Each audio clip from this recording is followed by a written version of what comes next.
Like my first trip here, God, one of the best weeks of my life. You're at a hospital. How many times you say, I was in the hospital for 5 days and it was a great week. Last time I had a shredded cartilage in my knee. I broke my hand on Tim Means. You know, in the States, they tell you, you're pretty screwed. Let's do knee surgery. Let's do some more stuff on your hand. A healthy patient makes them no money. The stem cell, I feel like I'm getting better every day. My knee's better every day, my hand. I already felt great before I even did this stem cell. Now I tell people I feel next level. I'm trying to think of another level for people to understand. It grew the shit out of me. My body is different. It's stronger. It gets recovered faster. I gained 8 pounds of muscle. Cardio's great, focused, on point. Bro, so my longest breath hold before stem cell was 2 minutes and 20 seconds, and that's pretty long. My longest breath hold since, and this is like not in my best shape of my life, 3 minutes and 40 seconds. I feel like I represent you guys. I'm telling everyone. And, I appreciate that. And I'm like, people need to know this. People need to know. Yeah.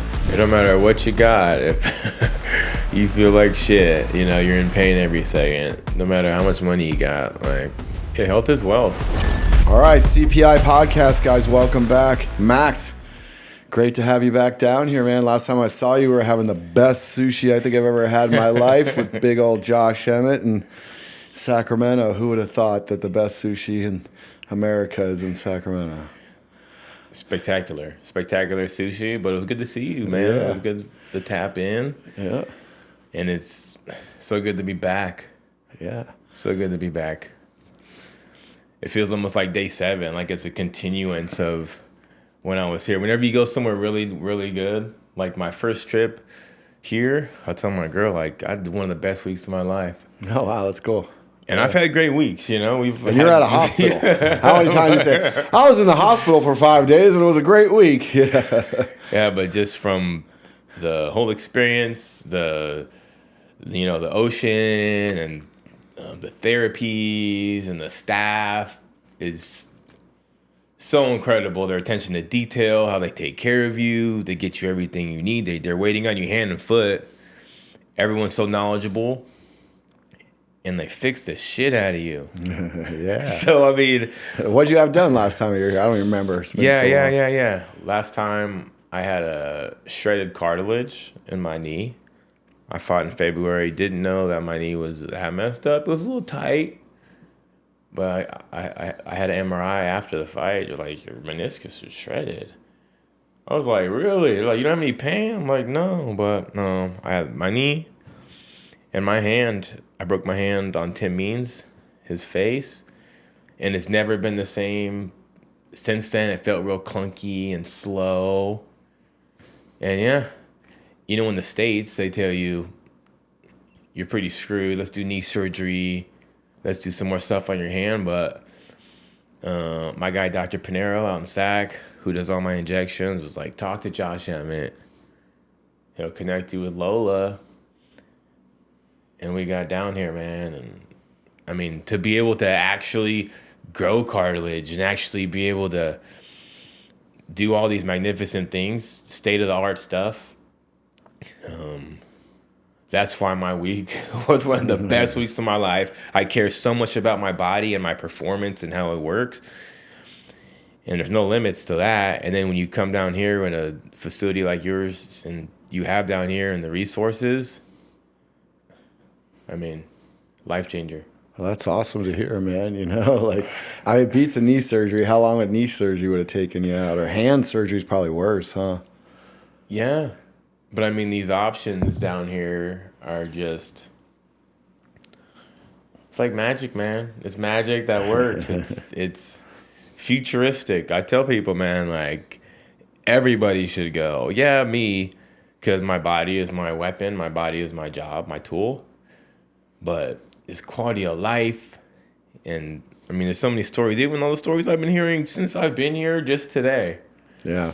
The one you shared with me with Alzheimer's, guy just so much better than before. And the guy I was with, Mike, another guy, like, incredible results. Yeah. Which I'm not surprised whatsoever.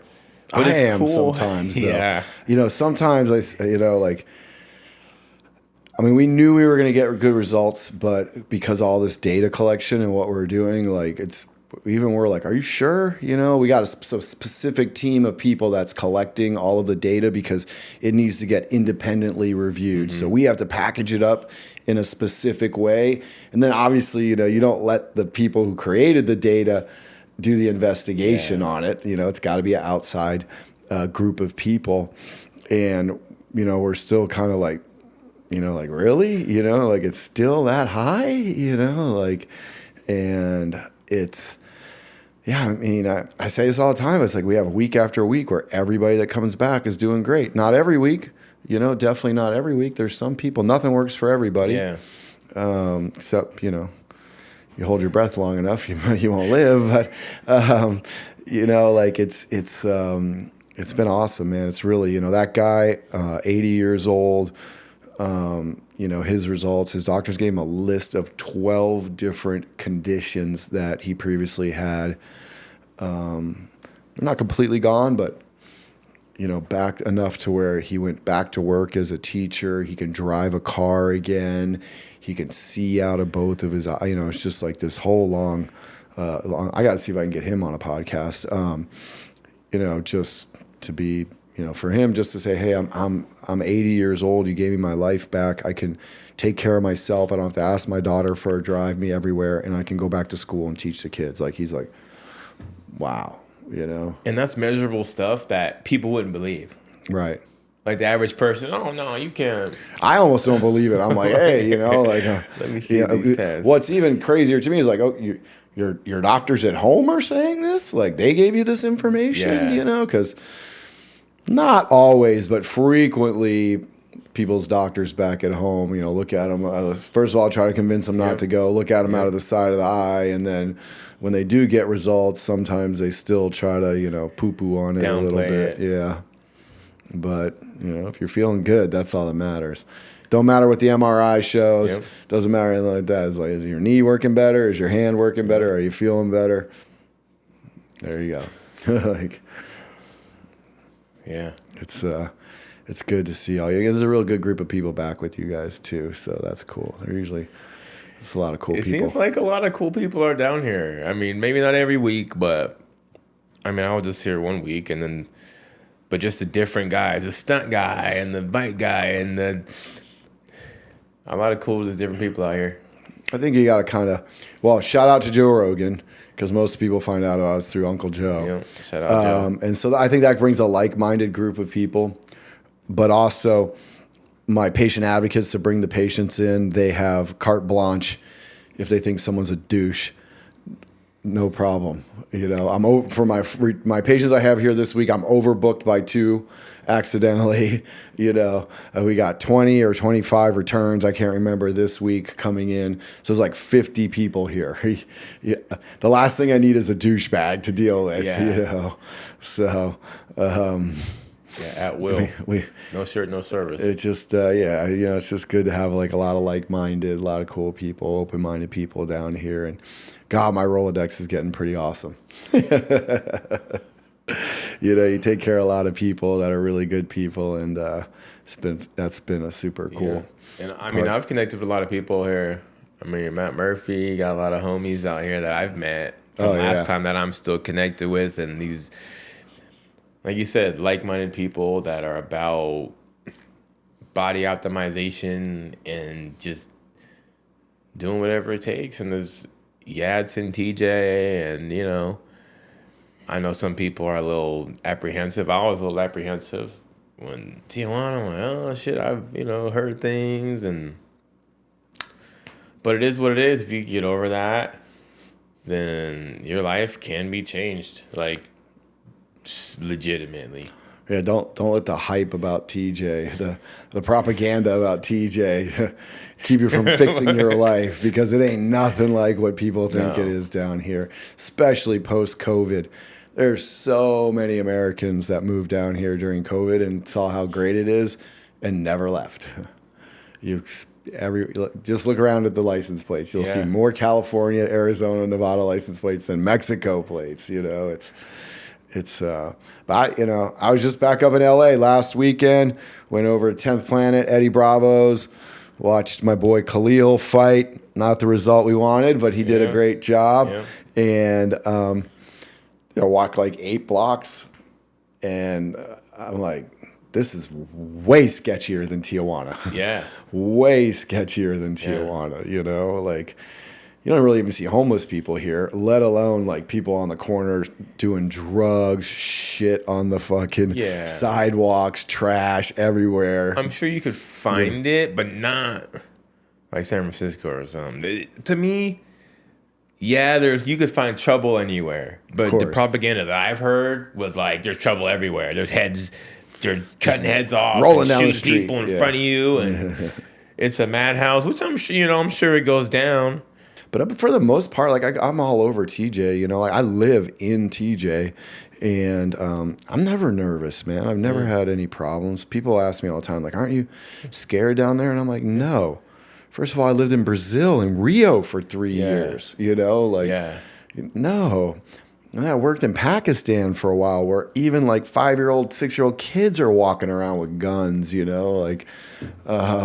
So I don't, I think it's a feeling too. Like I don't feel unsafe when I'm out here. I mean, I'm sure some shit can happen, but I don't feel like I'm in jeopardy. Yeah. You know? People are so nice here, like especially where the hotel and all the restaurants are. Like you go around there, it's clean, it's nice.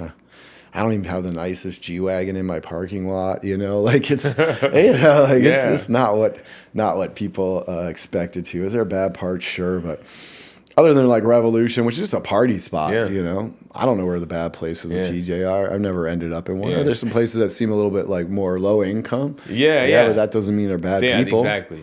You know? Exactly. It may look a little slummy, but they're smiling. It's not like, drive up on the northeast end of Las Vegas. Have you been up over there, man?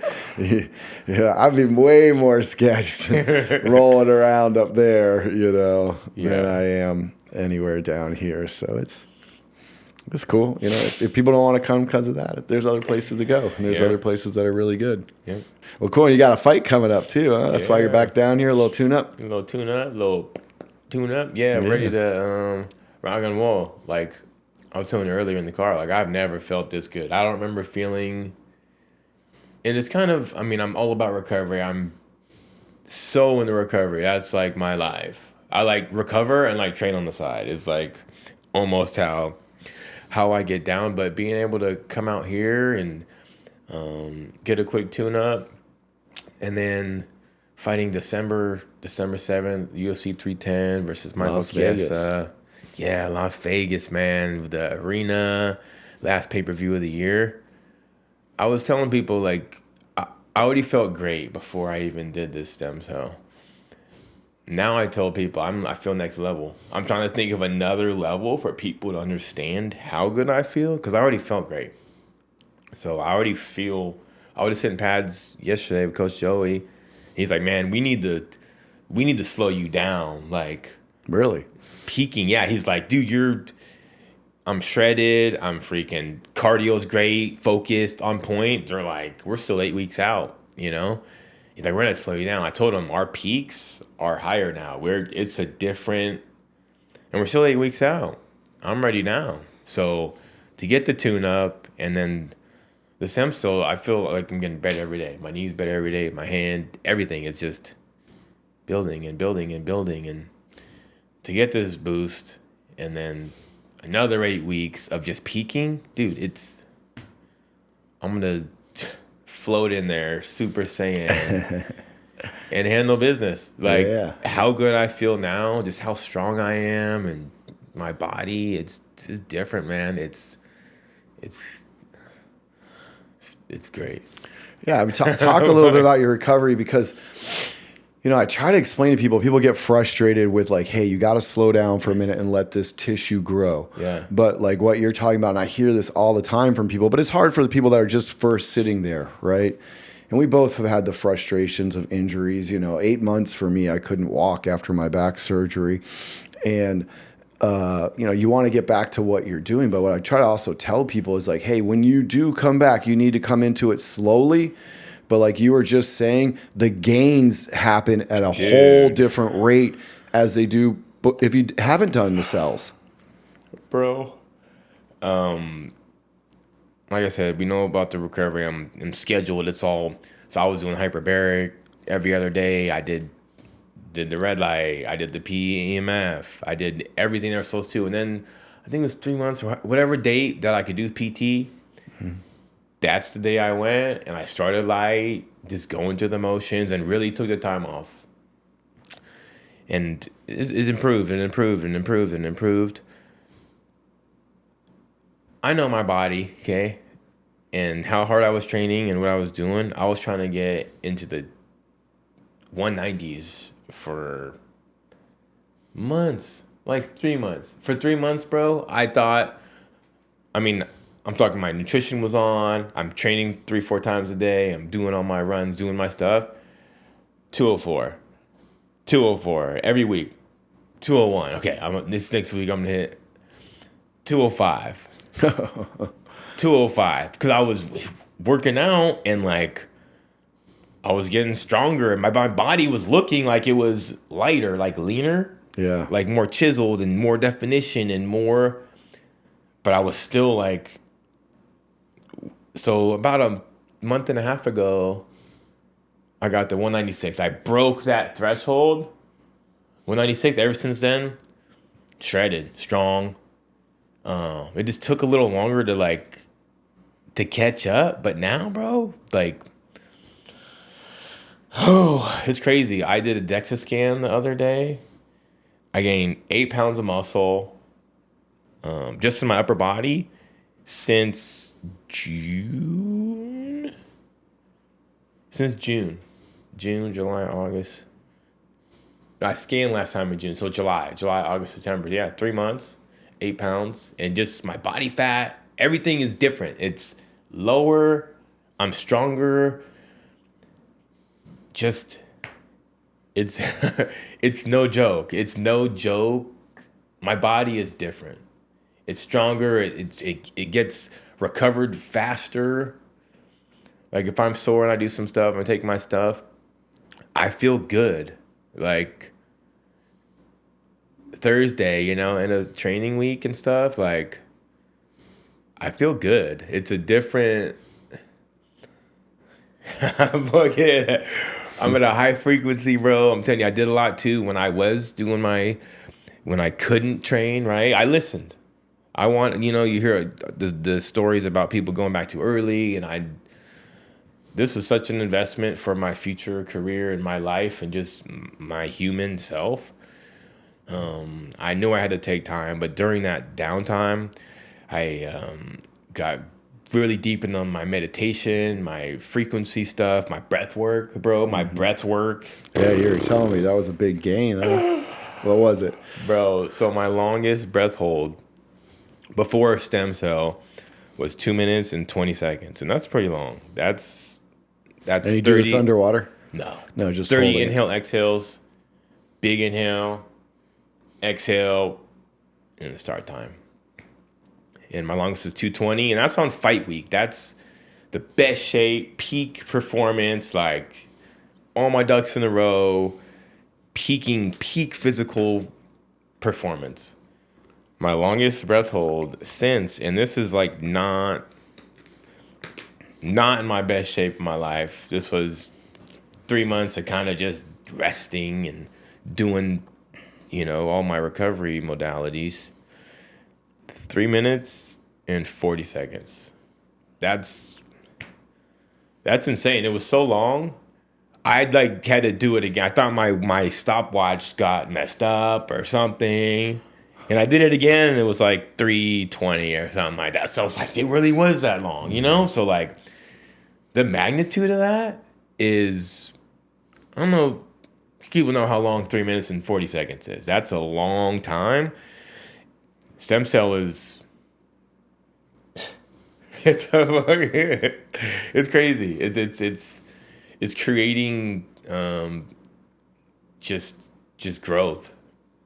It grew the shit out of me, inside and out. I mean, people think this, but the bulk of our patients aren't high-level athletes, right? We get some, you know what I mean? We get some guys that come down here that people would know, but don't want anybody to know they're hurt. Yeah. They tend to be from those other major football, baseball things where they could get benched or get a contract. Fighters are like, oh, you're hurt? Yeah, no shit, you're hurt. Nobody cares, Dana don't care, right? Yeah, you're hurt, shut up and fight, And so it's like, but I do find like people that are more active, people that are pushing their body, get better results, but also I think just notice more results.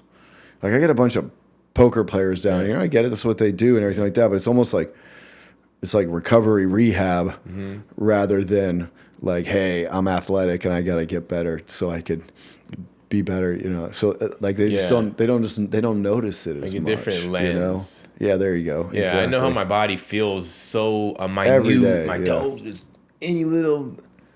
I'm like, that doesn't feel right. I mean, how many? We're really like body aware. Yeah, everything. They do love the NAD.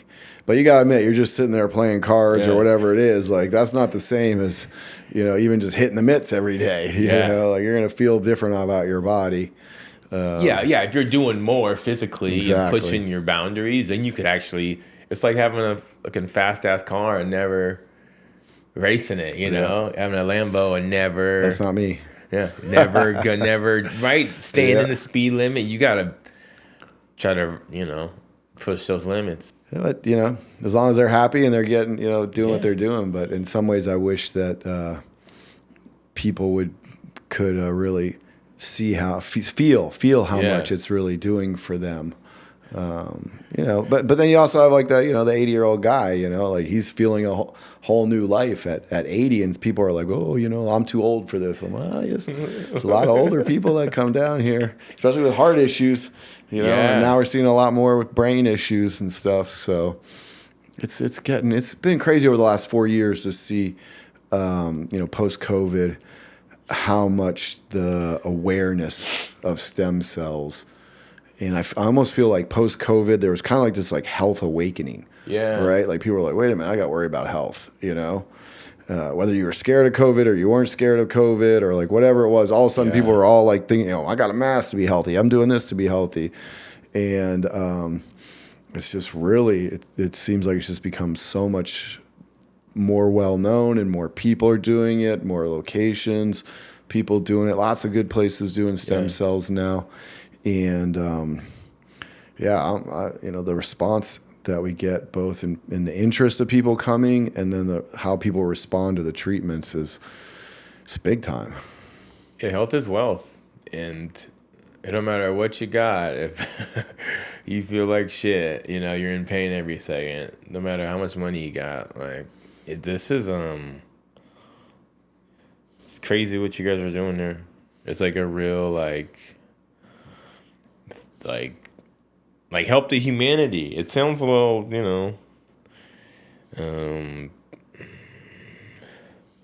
don't know. It's real. Like what you guys do here and how like changing lives isn't like you really do. Some people say, "Oh, that changed my life," and some experience, but like scientifically, with all like with all the data and these firsthand experiences, my results, it's people don't know that you can be better. Like to me, Western medicine is just band-aid you and keep you in the money loop.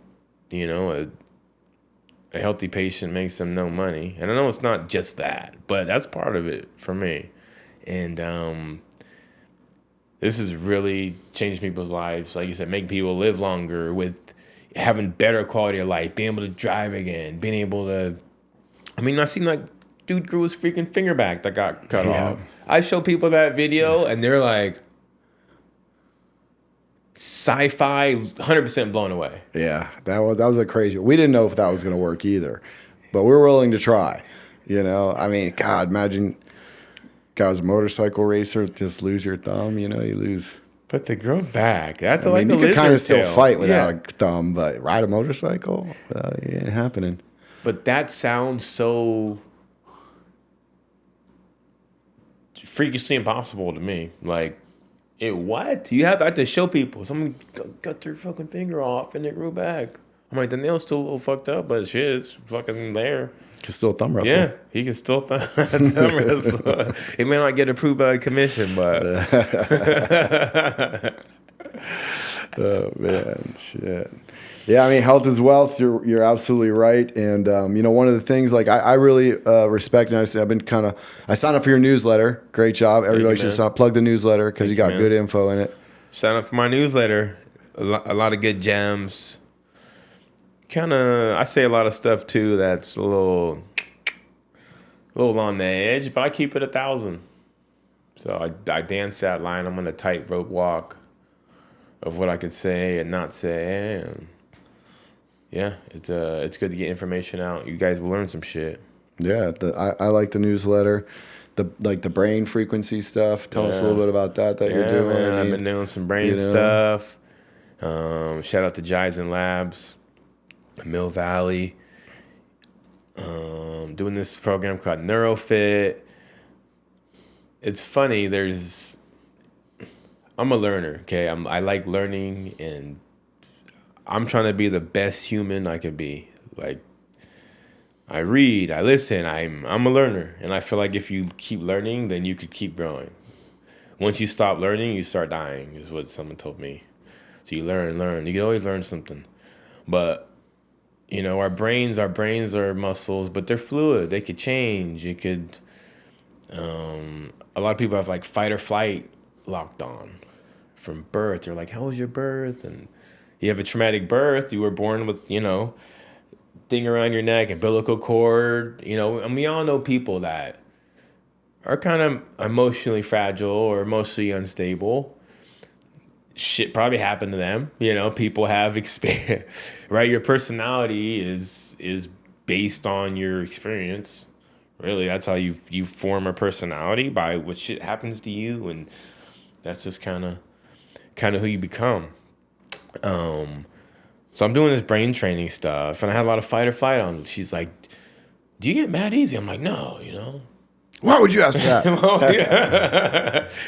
She's asking me these questions, and I'm like, "No, why would you say something like that?"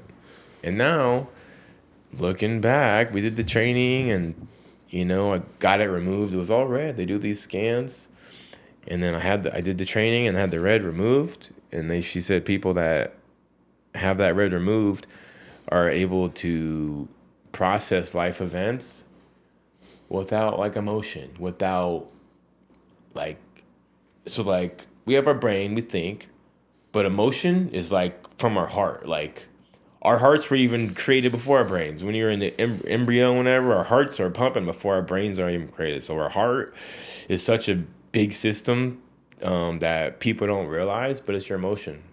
So you get like if you see something scary happens or something, you get adrenaline. Yeah. So you'll see someone you don't like or that's a feeling, and then your mind could, this is what I'm gonna say, or you get in a car accident, it's your emotion, and then you could say fuck you, or you could say are you okay? So we get this emotion, we have to process it. So I did the training, bunch of trainings. I go to the store called it's in Mill Valley, Molly Stone. It made Dollar Tree look like, it made Nugget look like Dollar Tree. Nugget's like a high-end store. Whole Foods. It made Whole Foods look like a little shack. This was the nicest store. All these different meats and just so high-end. So high-end. We're in the store. My son, one of my son's tires, he's 3 years old. He's touching all this shit. I'm like, stop touching stuff. Stop grabbing, these. I'm like, you better stay right here. Don't touch anything. It's all wood grain. And it's a beautiful, beautiful store. I'm looking at this meat. Like, oh, it's like $25 a pound. It was like this skirt steak, marinated. I'm like, oh, that looks good. It's expensive, but it looks good. Next thing I know, my son moonwalks into this flower stand, knocks all these vases over, knocks all this shit. All this water spills everywhere, all this commotion. He's like, I'm okay. He gets up, normally I'd be fucking pissed. I'm pissed for small shit where I was. Now, something like that, I may not scream, but I'll be pissed off inside, like my ears steaming. You know, I didn't get that rush. I didn't get that. So I'm waiting for that, like, motherfucker, kind of in my mind, like, shit. It didn't come. It was like, Like, I didn't have, like, a chemical, like, emotional reaction where, like, adrenaline pumps out, cortisol. Like, that didn't happen. I didn't feel that. And I walked over there. And I was like, are you okay? He's like, yeah, I'm okay. And then, I mean, this spill was 10 feet by 10 feet of water. Flowers, everything broke, smashed up. Like, and I went and got somebody, you know, hey, clean this up. But I wasn't mad. I didn't feel that emotional, like, trigger of, like, having to, like, react. Like, oh, I didn't get that. It was like I was like, okay, let's fix this versus, like, what the fuck, you know? And even I was in this road rage incident, a week after that, this guy tries to come. I'm about to get over, and this big white truck boom, goes, and I'm like, don't let it go. And this fool fucking flips me off. And we're driving. Sacktown.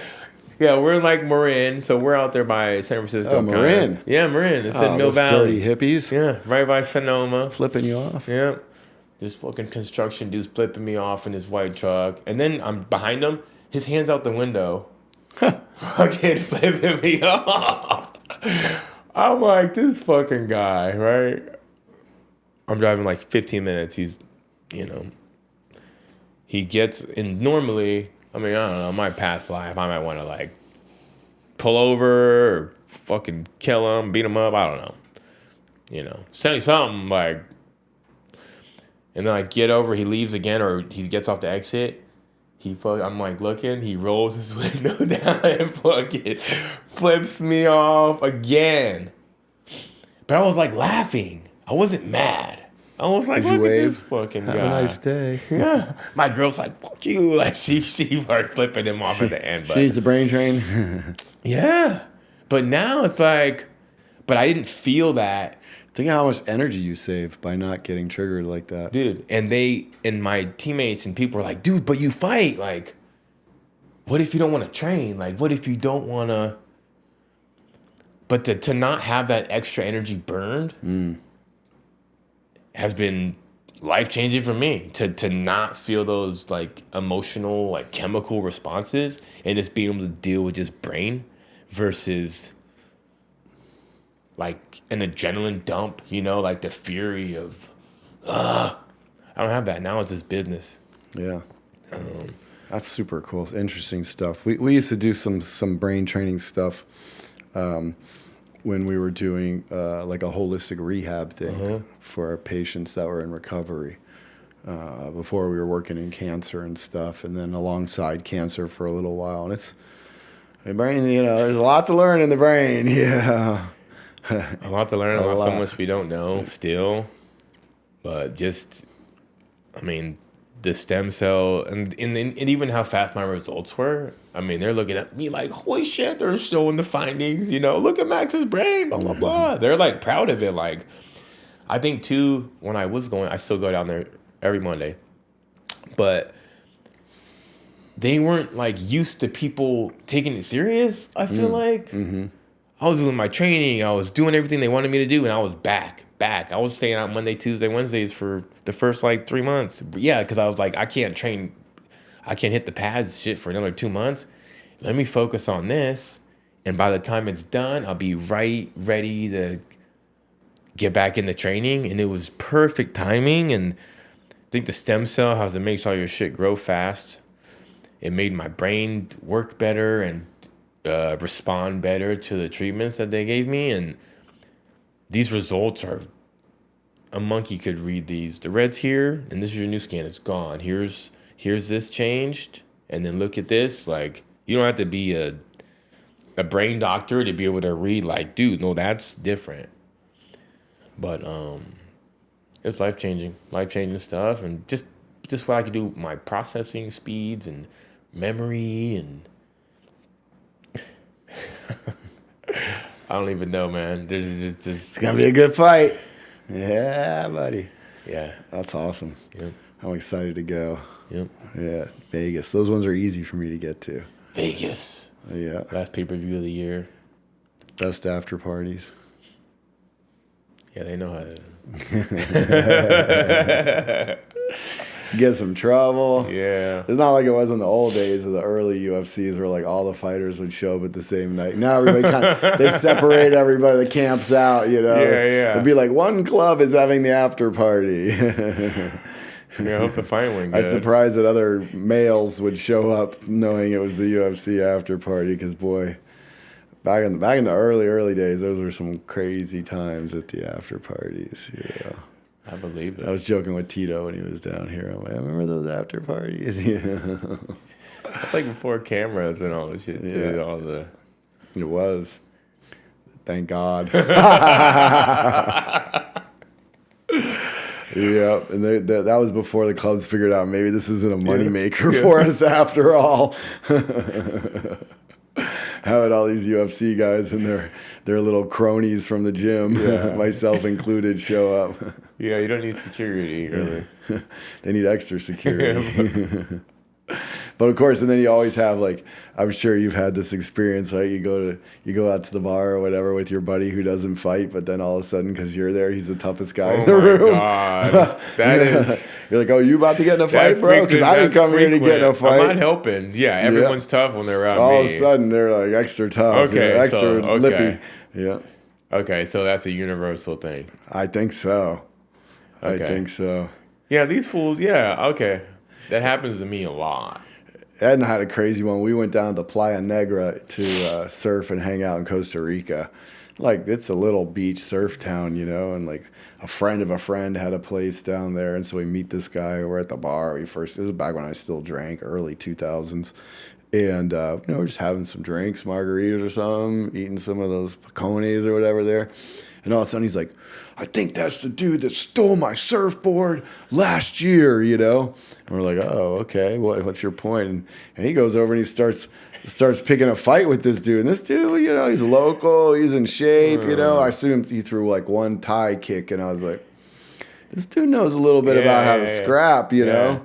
And so this guy's trying to fight him. He's drunk, you know? And he's like, are we jumping this dude or what? I'm like, we? I just got here. It's my first day of vacation. I'm not trying to fight some local dude, you know? No, my back's hurt, bro. Yeah. Like, no, this is you're.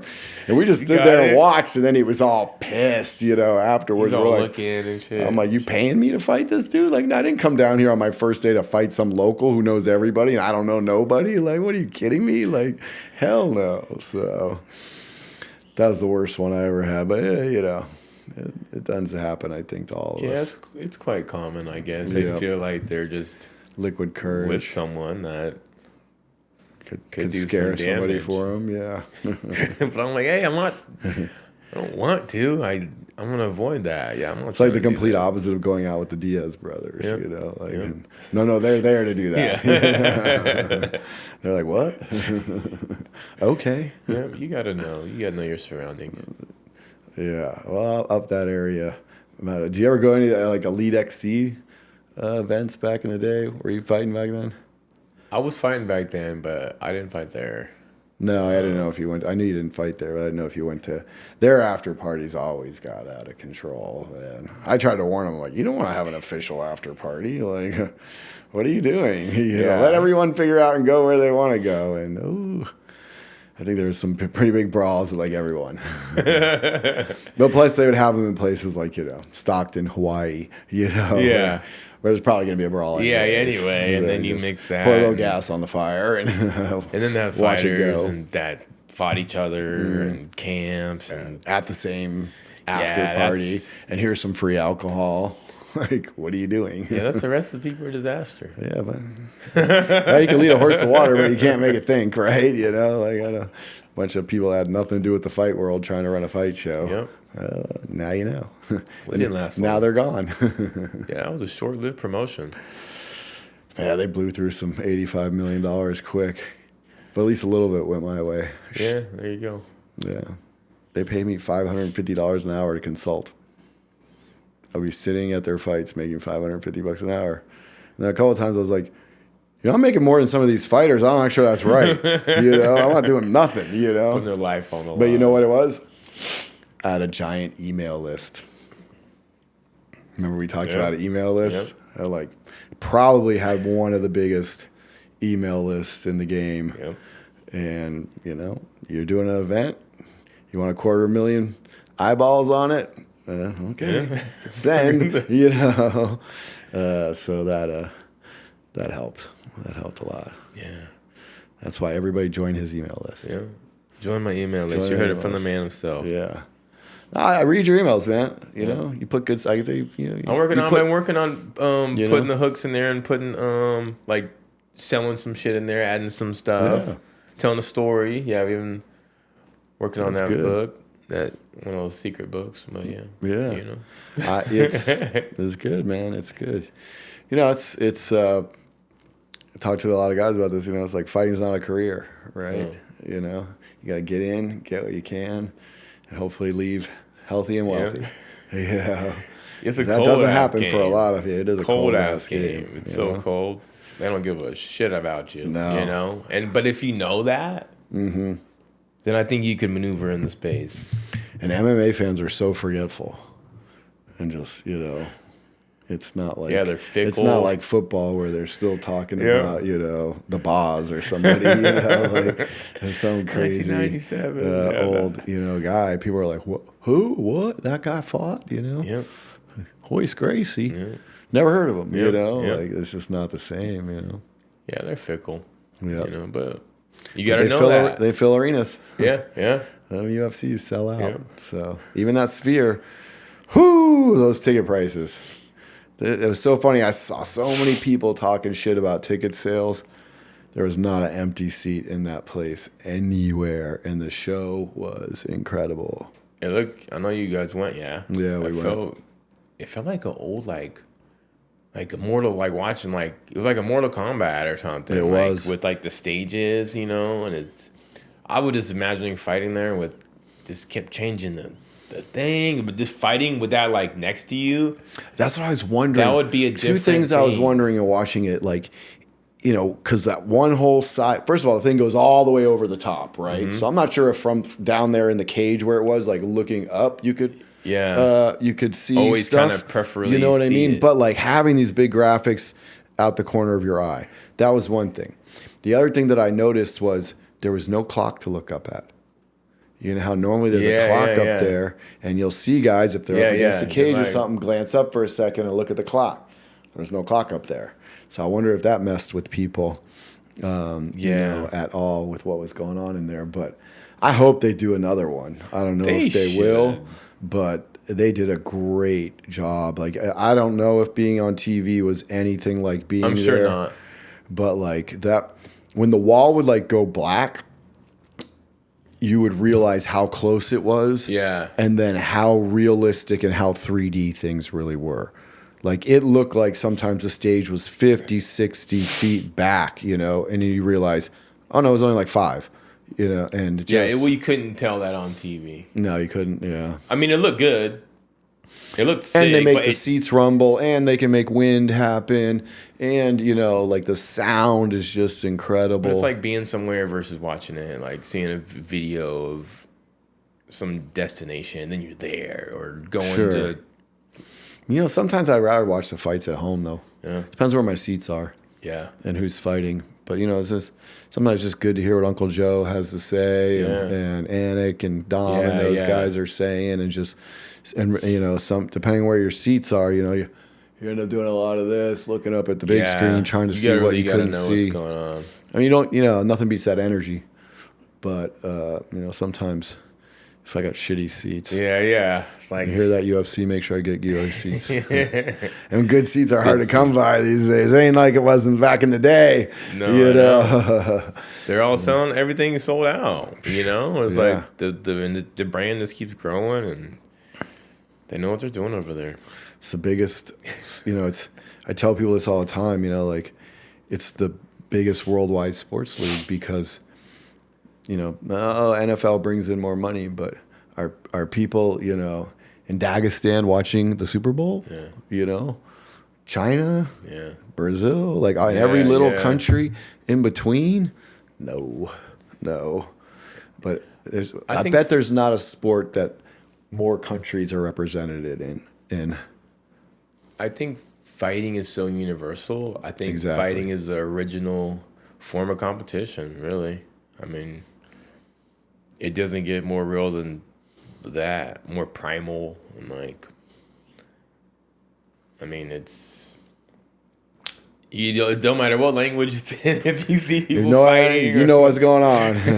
Yeah. Not these judges, but, know. That's a whole different the regular conversation. But ask a kid who won. Have a kid watch a fight all day. They know who wins. They know, yeah, they can tell. Yeah.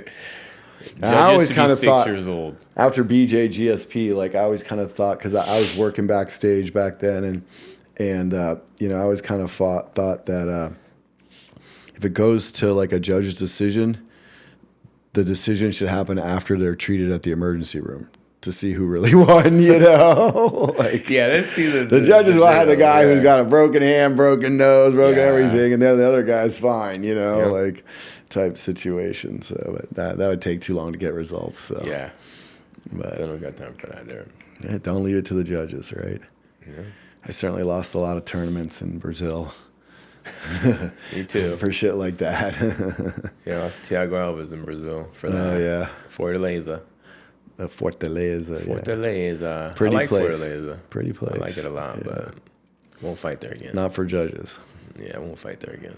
Yeah, it's pretty hot too. Hot and muggy. Yeah. It was nice though. Yeah, it's great. Brazil's a beautiful country. Yeah, I love Brazil, man. Some people don't like it. I fucking love it. The people are so nice. They're really nice, and the food's fire. Yeah. Everything's fresh there. They don't believe in preservatives. Yeah, you go to Brazil, a chicken breast is this big. You know what I mean? Ours are this big. You're avocados. Avocados are this big, but chicken breasts are this big. Yeah. Natural frango, right? Frango, yeah. Frango. Yeah, peito de frango. Yeah. Some awesome beans and French fries with every meal. Did you eat that sand stuff? That farol? Yeah. I don't know what it was, but it shit was good. It's all crunchy. You're I feel like I'm eating sand over here, but okay, I'll try it, I don't know what that stuff is. Yeah. They got so many fruits that we'd never even seen before. They got the coconuts on all around. This dude's all disfigured hand, just whacking his coconuts. Like he's cut his shit numerous times. I mean, he needs to come. The road to black belt cutter has. His shit some damage. Was mangled, he was young when he started. I don't know, but water or that coconut was A1 on a hot day. Mm-hmm. The dogs are happy out there too. The dogs? Dude. The street dogs? I've been to China, and the dog, I seen one dog. Yeah. Was curled up in the corner, scared, in this complex. The fucking dogs in Brazil were fucking tongue out, fucking wagging their tail, running around on the beach. There are a lot of them. Yeah, there are a lot of them. That's true. Man, I never thought about that. But Brazil has a lot of street dogs. I always figure they got to be super smart, because if you're going to live long, to grow up as a puppy in the streets of Brazil, maneuver, you figured out how to get food, you figured out how not to get run over, all that. Yeah. You're a pretty crafty beast. But happy dog, You're chilling. I made it for 3 years. Awesome, man.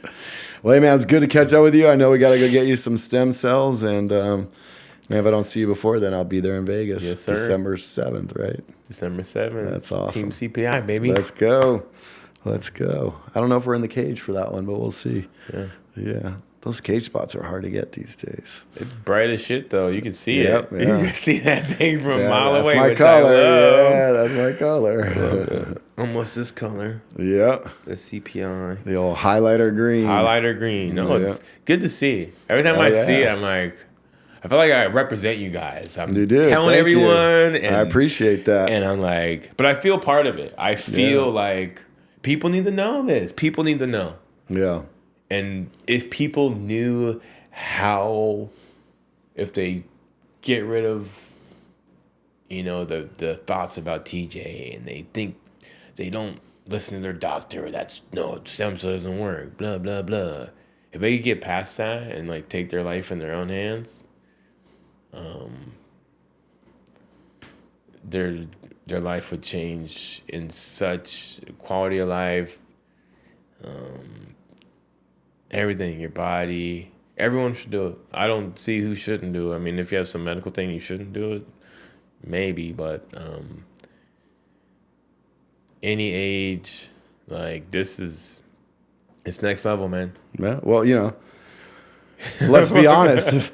If you're really that scared in Mexico, how close is the border wall right there? 2.5, 3 blocks. You could swim. You can swim it. Or you can walk. I heard it's pretty easy to cross that border. So maybe just wave your passport in the air and they'll just let you right through. I've seen. Yeah, we have seen. I've ever seen where they throw the ladder over the top when you're driving in along the freeway. I've seen where they get them. Yep. I've seen they make these ladders with hooks on them. And you see them throwing them up on there and stuff. So it's crazy. Right on, man. Thanks again for coming on. Thank you. Plug the socials, plug the website, plug the newsletter. Oh, okay. Let's see here. On my socials, Max Payne Griffin. Website, maxpaynegriffin.com. Merch, maxpaynestore.com. But yeah, CPI is the truth. Tap in with Scotty and his guys. The future's now. Yeah. Thanks, brother. Thank you. Cool.